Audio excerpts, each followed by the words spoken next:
This is what leadership should be. A leader takes responsibility for wrongdoings, either resulting from advertent or inadvertent actions, resulting from sincere errors.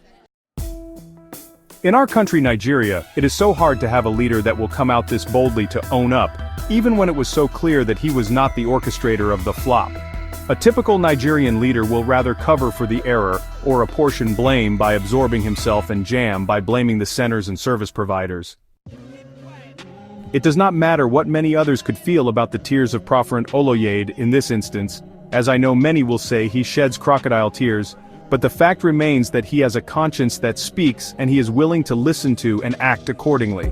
He could have ignored the speaking conscience and boldly said that the candidates failed for lack of adequate preparation. People calling for his resignation should reach for the central petter, pause and ruminate on the cream of leadership we know in this part of the world. In this climb, leaders hardly get remorseful for failure of shortcomings. Rather, they rob it on the people's faces with impunity. They could even add salt by saying we should go to court. As much as I never knew the Prof or had anything to do with either JAMB or himself, how I sincerely wish we could have a conscientious man like him as the chairman of the critically rotten INEC of today.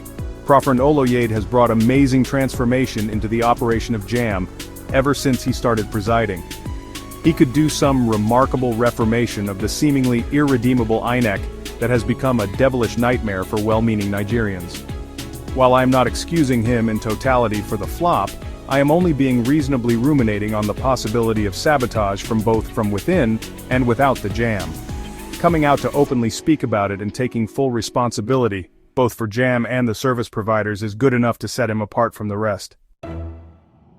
Going forward from this point, JAMB should deviate the norms by doing diligent interrogation of the situation, and melt out sanctions for deterrence and forestalling future possibilities of reoccurrence. I show sympathy for the affected candidates and their parents, while asking that they take it to heart this time, and hope for better treatment in the rescheduled exams. In conclusion, I sincerely recognize the yearning for a better leadership that is conscious and good-willed in our polity.